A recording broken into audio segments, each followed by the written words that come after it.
what life is really like inside Rikers Island. They call it the Island of Forgotten.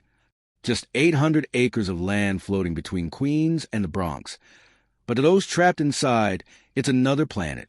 A place where time slows down, where screams echo through concrete walls, and where survival isn't about right or wrong. It's about power. Rikers Island isn't just a jail. It's a city within a city. A place with its own rules, its own economy, and its own justice system. But behind the headlines and political promises lies a darker truth, one the public was never meant to see. Tonight, we're going deep inside the world of Rikers Island, the chaos, the corruption, the survival. This is what life is really like inside America's most infamous jail. Before we dive into the dark reality of Rikers Island, a place many call hell on earth, make sure to hit that like button, subscribe, and share this video with someone who needs to see the truth. Every view, every share helps us expose what really happens behind those walls, where survival means more than justice, and where humanity is tested every single day. Now, let's step inside Rikers Island and see what life is really like, the island of broken souls. From the air, Rikers looks deceptively small, just a speck surrounded by gray water and bridges that lead to nowhere. But inside those razor-wired fences live nearly 6,000 inmates, each with their own story. Some are awaiting trial, others serving short sentences. Yet for all of them, Rikers is the same, a test of endurance. The first thing every inmate learns is that the rules don't matter. On paper, Rikers is run by the Department of Correction. In reality, it's run by whoever's strong enough to control their tier. Guards walk the corridors, but they're outnumbered, sometimes one officer for 50 men. Inside the dorms, chaos brews like a storm. Power is survival. Those who don't find protection quickly become prey. Inmates describe Rikers as purgatory, not prison, not freedom, just endless waiting. The average stay here is 115 days. For some, it's years. Legal backlogs, missing paperwork, or deliberate delays can trap a man indefinitely. As one former detainee put it, "You don't do time in Rikers. Rikers does time in you." Gear, the first impression. Your first day at Rikers starts long before you step foot on the island. It begins with a bus ride, known among inmates as the chain. It's freezing, cramped, and silent. Everyone's shackled, staring at their wrists, feeling the cold metal dig into their skin. The closer you get, the quieter it gets, until you see it. The bridge to Rikers Island. The only way in or out. For many, crossing that bridge feels like entering another dimension. Inmates describe the smell first, a mix of bleach, sweat, and stale fear. Then the sound, radios crackling, officers yelling orders, the metallic hum of doors locking behind you. Before you can even think, you're stripped, searched, and thrown into intake, a holding cell packed beyond capacity. Men stand shoulder to shoulder, some bleeding, some asleep on the floor. There's no bathroom privacy, no space, no humanity. They call it the Bullpen. It's where every inmate begins, and where the reality hits hardest. Nobody's coming to save you. Skull, the violence machine. Violence at Rikers isn't random. It's built into the system. Decades of neglect, understaffing, and gang control have turned the jail into a war zone. Bloods, Crips, Latin Kings, Trinitarios, all carve out their territories. The officers know it. Some even help enforce it. There are stories of the program. A silent agreement where certain gangs keep order on a block in exchange for favors. It keeps things stable, but it also means unchecked brutality. New inmates are often tested. It starts small, a shove, a slap, a stolen meal. But if you don't stand your ground, you're marked. From then on, everything you own, even your bed, becomes property of someone else. Rikers is a saying, respect is worth more than your commissary. Disrespect? That's worth your life. Every day, fights break out. Over food, over words, over looks. The surveillance cameras catch only fragments, and the officers, often outnumbered and afraid, step in too late. The official reports call it an altercation. The inmates call it Tuesday. Brick. The box. For those who cross the line, or simply get caught in the wrong place at the wrong time, There's one place worse than the dorms. The box. Officially, it's called punitive segregation. Inmate slang. The hole. Imagine a 6 by 8 foot cell. One bed, one toilet. No window you can see out of. 23 hours a day in silence. You eat there, sleep there, think there, until you start hearing things that aren't there. Mental health experts have called solitary confinement at Rikers psychological torture. But for some, it's the only escape from the chaos of the main jail. One inmate said, "I hated the box, but I slept better there than in the dorms." Some inmates spend months, even years in isolation. They lose track of time, forget what daylight feels like, and stop speaking altogether. And when they finally come out, they're changed, not reformed, not rehabilitated, just broken in a different way. Balance scale, the system that feeds it. The deeper you look, the more you realize Rikers Island isn't broken. It's working exactly as designed. Every cell, every delay, every missing court date, it all serve a purpose, to keep the machine running. The jail costs New York City nearly $550,000 per inmate per year. And yet, for that price, inmates still sleep in moldy cells, eat spoiled food, and bleed on the same concrete floors their predecessors did decades ago. Where does the money go? Overtime, private contracts, bureaucracy. In 2022 alone, over 70 correction officers were indicted for falsifying reports, smuggling contraband, or abusing inmates. But the system keeps turning because Rikers isn't just a place, it's an industry. And industries don't shut down because of suffering. They shut down only when it stops being profitable. Inside the dorms, power, fear the unwritten code. Step inside one of Rikers Island's dorms, and you'll understand the word tension. It hums through the air like static. The smell of sweat, instant noodles, disinfectant, and fear all blend together. Each dorm can hold up to 50 men. One officer, maybe two, watching over them from behind a metal desk. There are no bars separating the inmates, just rows of steel bunks, creaking under restless bodies. There's no privacy here, no peace. You sleep with one eye open and your shoes on, in case you have to move, fast. In Rikers, there's no written rule book, but every inmate knows a code. Don't stare too long. Don't touch what's not yours. Don't snitch. And above all, don't show weakness. A whispered insult can spark a riot. A wrong look can earn you a trip to the infirmary. And yet, within this chaos, there's order, an invisible hierarchy built on fear and reputation. The strongest, most feared inmates claim the best bunks, the ones farthest from the officer's station. The middle ranks hold the respect of the dorm. The bottom rung? Those are the quiet ones, the new arrivals, the mentally ill, or anyone without protection. They call them fish. The code is simple.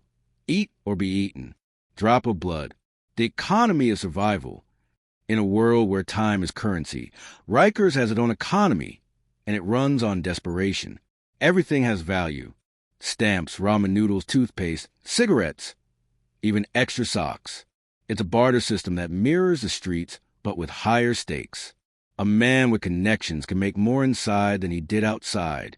Commissary becomes gold. An inmate with family on the outside, sending money instantly becomes a target, or an ally worth keeping alive. Contraband fuels this microeconomy. Phones, drugs, and weapons make their way in, sometimes through corrupt staff, sometimes through creative ingenuity. A smuggled cell phone can sell for thousands. Officers know it happens. Some turn a blind eye. Others profit from it. The cycle feeds itself. Officers underpaid. Inmates desperate. Everyone looking for leverage. One former CO admitted, "You can't control Rikers. You just hope you survive your shift." High voltage. The night shift. If daylight at Rikers is chaos, nightfall is paranoia. After lights out, the dorms sink into an eerie calm. The hum of the fluorescent bulbs mixes with snores, whispers, and the metallic echo of footsteps. But sleep is rare. Many inmates stay awake, alert, ready for anything. Night is when debts are collected, grudges settled, and alliances tested. Guards patrol the tiers with flashlights, but even they know not to linger too long in one place. It's in the dark that Rikers shows its true face. Not the headlines or reports, but the sound of man quietly breaking down in his bunk or another praying to see daylight. There are stories of men screaming in their sleep, reliving old crimes or imagining new ones. Others sit silently, staring at the wall, their minds already halfway gone. Because at Rikers, night doesn't bring rest. It brings reflection. And sometimes reflection is the scariest thing of all. Speech balloon. The language of survival. There's a language in Rikers Island, not spoken but understood. A glance, a nod, a clenched fist, all mean something. Inmates communicate through gestures, codes, even silence. You learn to read faces fast, because one wrong read could cost you everything. The jail has no official gangs, but everyone knows the divisions, race, borough, background, set. It's politics of survival, and neutrality is dangerous. Favors are traded like stocks. You good means, do you need protection? You eating means, are you holding up or breaking down? In this language, trust doesn't exist. Only temporary alliances. Everyone owes someone. Everyone's watching someone. And everyone knows, the moment you think you're safe, you're not. Locked. The officers' war. The correctional officers of Rikers live in their own version confinement. Some are veterans, hardened, tired, and numb. Others are new recruits who thought this was just another city job with benefits. None are prepared for what waits inside. They walk into dorms knowing they're outnumbered 50-1. Every decision, every confrontation, could spark an uprising. And unlike prisons, where inmates are serving sentences, Rikers houses people still presumed innocent. That unpredictability makes the place volatile. Some officers turn brutal, using fear as their weapon. Others withdraw completely, doing the bare minimum to survive the shift. There are those who smuggle contraband, run protection schemes, or trade favors for silence. The uniform gives them authority, but not safety. One former officer said, "We're prisoners too. The only difference is we get to go home at night." For many, Rikers changes them forever, turning empathy into armor and exhaustion into instinct. The line between guard and guarded blurs. And when it does, nobody really wins. Brain, the mental game. Rikers doesn't just break bodies, it breaks minds. The majority of inmates suffer from some form of mental illness, yet treatment is rare. Medications run out. Therapy sessions get canceled. And inside the dorms, mental illness becomes entertainment or a trigger. Some inmates talk to themselves for hours, pacing back and forth. Others shut down completely, lost in silence. In 2015, a man named Caleb Browder became the face of this failure. Arrested at 16 for allegedly stealing a backpack, never convicted. And yet, he spent 3 years on Rikers, much of it in solitary confinement. By the time he left, he was free but not healed. His story sparked outrage, reforms, promises. But Rikers remain the same. For every headline name, there are hundreds more, forgotten, broken, unseen. Men who enter one person and leave someone else. Because the cruelest punishment on Rikers Island is time itself. There's a saying that circulates through the dorms. Rikers doesn't change people. It reveals who they already are. But the truth is harsher. It doesn't reveal you. It reshapes you until you forget who you were before you got here. The Contraband Network. If survival is a goal at Rikers, contraband is the fuel that keeps the island running. Phones, drugs, blades, even cooked meals, all make their way past metal detectors and lock gates. It's an ecosystem of risk and reward. The same CO who frisks you in the morning might sell you a burner phone that night. The same inmate who cleans a hallway might hide a stash beneath the mop bucket. Everyone plays a part. Inmates use hidden compartments, hollowed-out books, even food trays to move supplies from block to block. Guards smuggle items during overnight shifts, often under pressure from gangs who know their weaknesses, debt, addiction, or fear. And once contraband enters, it becomes power. Phones mean connection to the outside world, to family, to money, to revenge. Drugs offer escape from reality, but they also start wars. Weapons? They're currency, traded, borrowed, and paid back with blood. The official reports call these isolated incidents. But inside Rikers, everyone knows the island runs on what isn't supposed to exist. Briefcase, the cover-up culture. When violence erupts, and it does every day, the cover-ups follow quickly. Officers write incident reports that sanitize chaos. 2 inmates engage in a fight. They'll say, but what that really means is a 10-minute beating while staff looked away. Inmates who file complaints often face retaliation, accidental transfers, lost mail, or nights in the box. Medical staff are pressured to underreport injuries. Surveillance footage mysteriously disappears. This is the culture of silence. It's not just tolerated, it's expected, because Rikers doesn't reward truth. It rewards control. And when numbers look good, funding keeps flowing, promotions keep coming, and the system pretends to work. Even reformers, new wardens, oversight boards, task forces get swallowed by it. They enter with promises and leave with excuses. A former internal affairs officer once said, "You can't fix Rikers from the inside. The island protects itself." Bomb. The explosion point. Every few months, the pressure cooker boils over. A fight turns into a riot. A search goes wrong. An officer panics. Inmates barricade doors, set fires, flood hallways with water. The chaos spreads fast, faster than the radio calls can handle. Backup units rush in wearing riot gear, shouting commands no one listens to. For a few hours, the island feels like a battlefield. Sirens, smoke, screaming, chaos. And then silence. When the dust settles, they count the wounded, file their reports, and pretend it never happened. But the tension never leaves. It just goes quiet, waiting for the next spark. The scars on the walls, the burn marks on the floors, they tell stories no paperwork ever will. At Rikers, calm is in peace. It's the pause between storms. Mantelpiece clock, time stops here. There's something strange about time inside Rikers Island. Days don't pass, they dissolve. There are no clocks in the dorms. No windows that show the sky clearly. Sunrise and sunset are just changes in fluorescent lighting.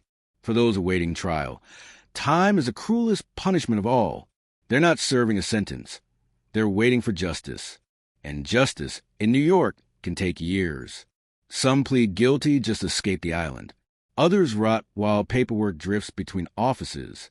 A man can lose his mind waiting to be proven innocent.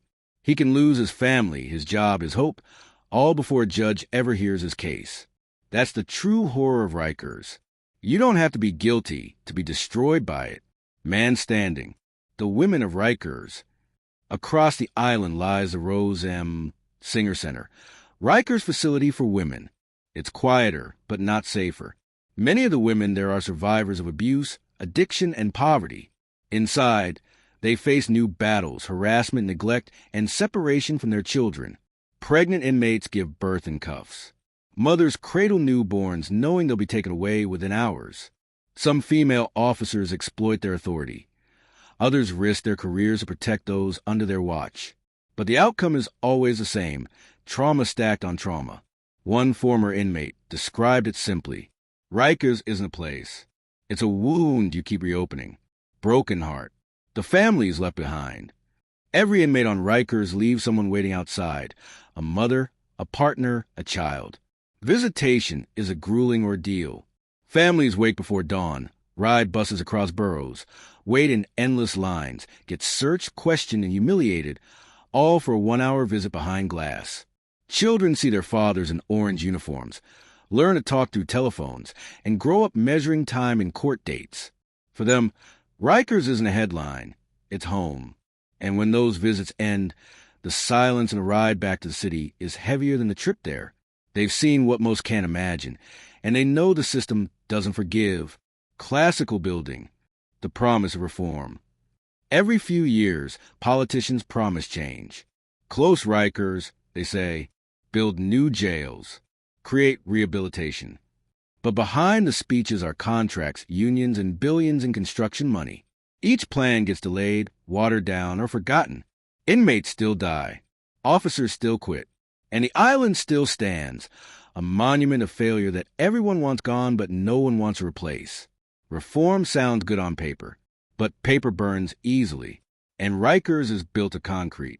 Sunrise, the voices of reform.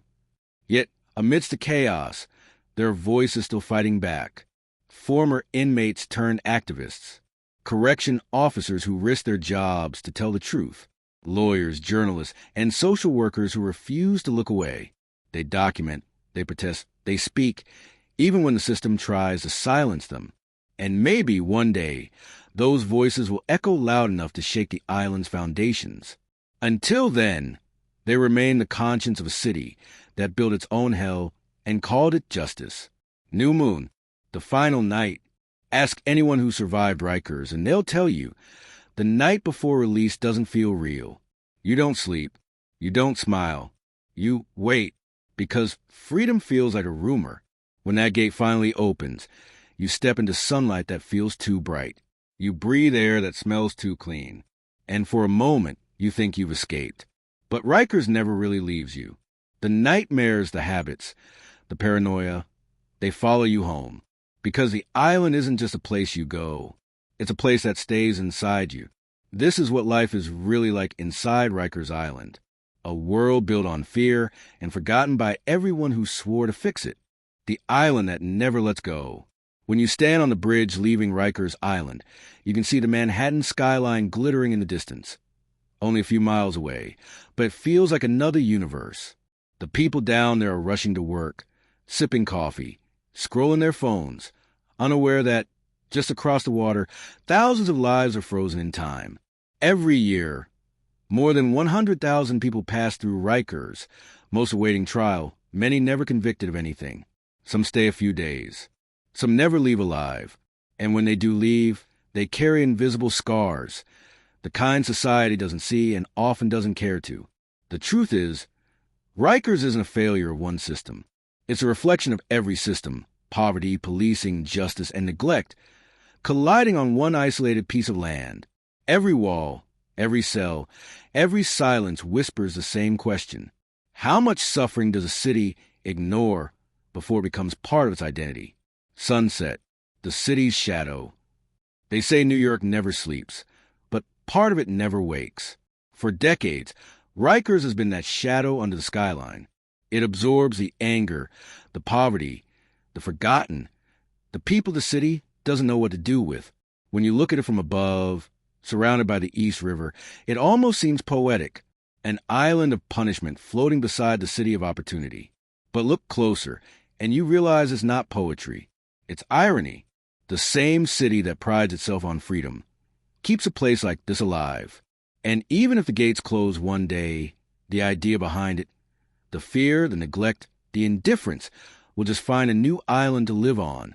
Thought balloon, the men who never left. Some say Rikers changes you. Others say it consumes you. For those who work there, the officers, nurses, teachers, it leaves ghosts too. They talk about the smell that lingers on their uniforms, the ringing in their ears, the faces they can't forget. A veteran officer once said, "When you've been at Rikers long enough, you stop seeing inmates and start seeing mirrors. Because inside those walls, everyone's trapped in their own way. One by law, one by duty, and one by fear. That's a secret most never understand. Rikers isn't just a jail. It's a mirror held up to a society that punishes pain instead of healing it.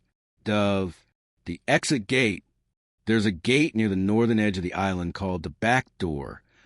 It's where inmates are released, one at a time, plastic bag in hand, waiting for the bus to Queens. No cameras, no speeches, no second chances promised. Just a ride back to a city that barely knows they were gone. Some look relieved. Some look lost. All look changed. The officers barely glance up. Another shift, another face. But for the one walking out, it's the most important step of their life. And as the city lights reappear on the horizon, one truth sinks in. You don't really leave Rikers. You survive it. And Darrow, remember their names. If you made it this far, you've heard the truth most people never do. The truth behind the headlines, behind the politics, behind the walls. Rikers Island isn't just a place. It's a warning, a reminder of what happens when justice forgets compassion, when bureaucracy becomes cruelty, and when people become numbers. For every inmate whose story we told tonight, there are hundreds more whose stories ended in silence. Remember their names. Remember their humanity. Because society that looks away from its prisons is a society that loses its soul. If this story opened your eyes, don't let it end here. Backhand index point right, share this video, like it, and subscribe for more untold stories that the world needs to hear.